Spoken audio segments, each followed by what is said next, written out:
What's up guys, and welcome back to On the Brick with a really unique ship. This video was made in collaboration with Thrawn's Revenge, who wonderfully sent me the instructions to his version of the Alpha Class XG-1 Starwing. Originally this video was supposed to come out last week, but since I was sick, I didn't really want to give it anything less than what it deserves, because this is an amazing build that I'm going to tell you right off the bat you should definitely check out. So I'm going to be completely honest with you here and letting you know that before I bought this thing, I had no idea what this vehicle was or where it's from or anything like that. But you see, a short while ago, I reviewed some nice little crab droids that Thrawn's Revenge also made. He saw that video, and he reached out to me asking if I would be interested in any of his other designs, and he was willing to give me any of them for free. Now, when I looked over his repertoire on Rebrickable, he had a lot of things that I thought would be really interesting, but for some reason, this one just stood out to me. I guess it's because it's like sort of an X-Wing and sort of Imperial. So for those of you who don't know, this is the XG-1 Starwing or Assault Gunboat. And in Legends, it was one of the Empire's first general deployment starfighters to be equipped with a deflector shield and a hyperdrive. While it looks very similar to the Lambda class shuttle, it was actually much more meant for combat than just for transportation. Having a hyperdrive, it did not need the support of a Star Destroyer or any sort of other carrier, and it proved very useful in conducting hyperspace raids against convoys and space stations. Having been armed with ion cannons, it was also ideal for missions that required capturing enemy ships, but if that wasn't an option, it was more than capable of destroying them or taking on ships one-on-one, as it did have a pretty nice shield as well. The Starwing itself was designed and deployed to perform specific missions that standard TIE fighters were unable to complete, but unlike their TIE fighter counterparts, these were not mass-produced at all. These were very specifically designed for very specific missions. And by the sounds of it, they were quite the deadly craft. But what about this LEGO version from Thrawn's Revenge? Well, like I said at the beginning, it is quite amazing. I was completely blown away with just how much I enjoyed putting this thing together and how the final product looks. And I don't mean that I thought the build was going to be bad or anything like that. No, I knew that Thrawn's Revenge stuff is pretty good, but I was just blown away by just how good it really is. This is a professional quality build in just about every single way that rivals both the likes of Brickfault, Rich Boy J, Papa Glop, any of them. Now, this build contains 1,002 pieces, and as far as I can tell is not minifig scale, but it's pretty close to it anyway. And it has a really nice amount of details. For instance,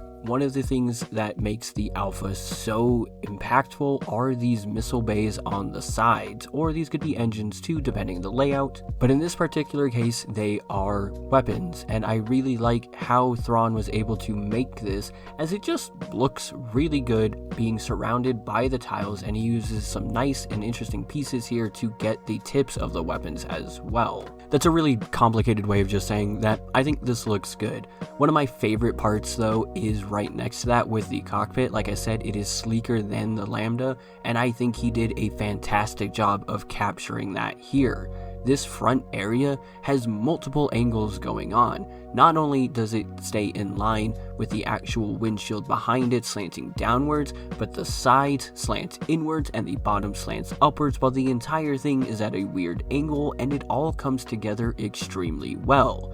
Now, I will say that while building this, you are probably going to run into some issues, in that at certain parts throughout the build, this area did pop off, but it's extremely easy to just pop right back on, where it's not really problematic. So with that and right behind it, the windshield itself does open up, revealing a nice detailed cockpit inside. I love the choice of the reddish brown ingot pieces here to make the seat. It looks a little different than what I see in the majority of these builds. And even though I don't do it here, I will show you the picture from Thrawn's Revenge showing that you can fit a minifigure inside. Now, what you can probably tell here is that just like with his crab droids, I did use non-Lego pieces that I bought from ONTHEBRICK. It was only about $124, which is honestly not that bad for this. And so one of the other major differences you'll notice is that pieces like the dark gray slope piece there are blank on my build, but if you want, you can put like a panel or something there like it probably should be. One section that I did want to point out though are these tile sections right on top of the weapon area.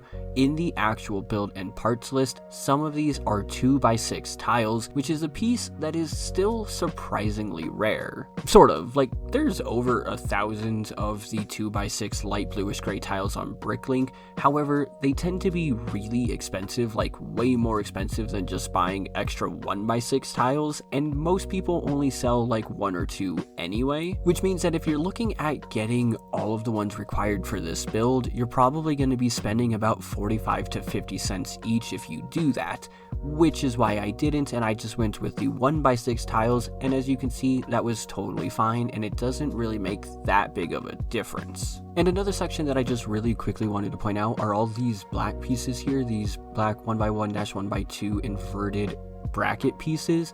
Now these are actually supposed to be light bluish gray, but ONTHEBRICK just happened to be out of them at the moment. It's a pretty easy change though if you want to do that, and honestly it doesn't even look that bad like this, but it would look really nice and smooth in light bluish gray. And I also just really want to point out that if you didn't really know, I love the snot technique. I really don't mind there being studs on builds or anything, but I really do appreciate when the builder goes that extra mile to try and make it look nice and smooth like the vehicles usually do in whatever world they're recreating.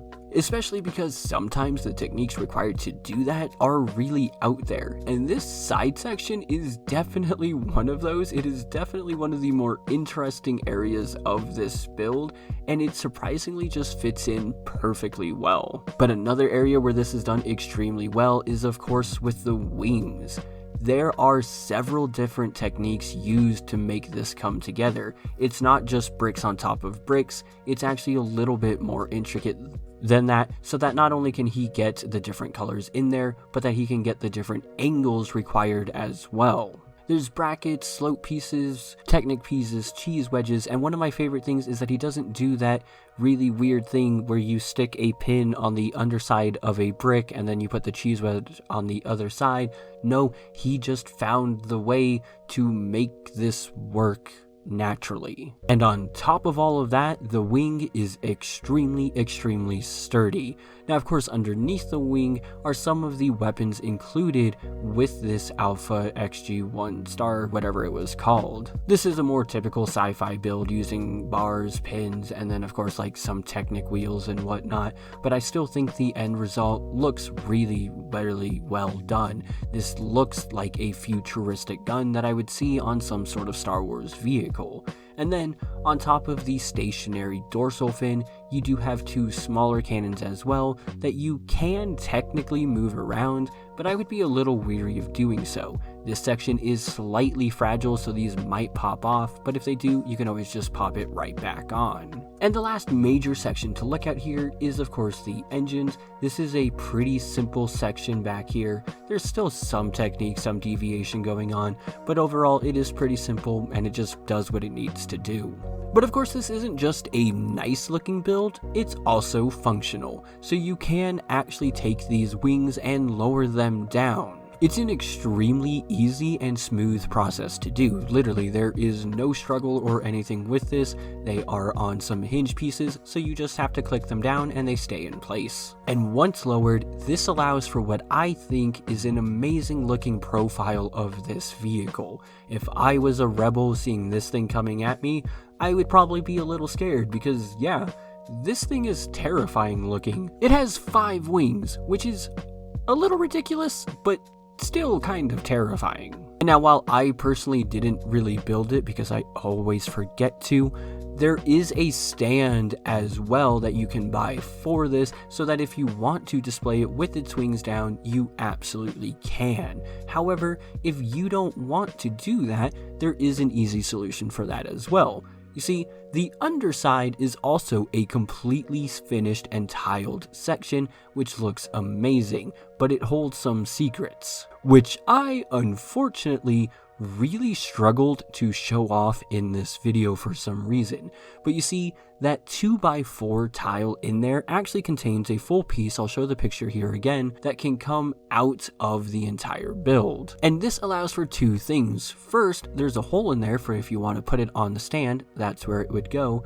But two, those longer individual 1x8 tiles can actually slide, allowing you to move those two 1x3 dark gray pieces downwards. That is the landing gear, which you honestly don't really need, but it does work perfectly fine if you are able to lower it. However, if you are interested in getting this, I would just pay the little extra to get the stand and call it good. It'll look a lot nicer, be a lot easier. So overall, I would pretty much just give this 10s across the board. It was an incredibly fun build. It's an amazing final design. I had absolutely no problem with the instructions, and though the instructions are $25, which is a little pricey, everything else kind of makes it worth it. That is something that I would be totally happy paying, because at the end of the day, I think I am getting a high quality product out of it.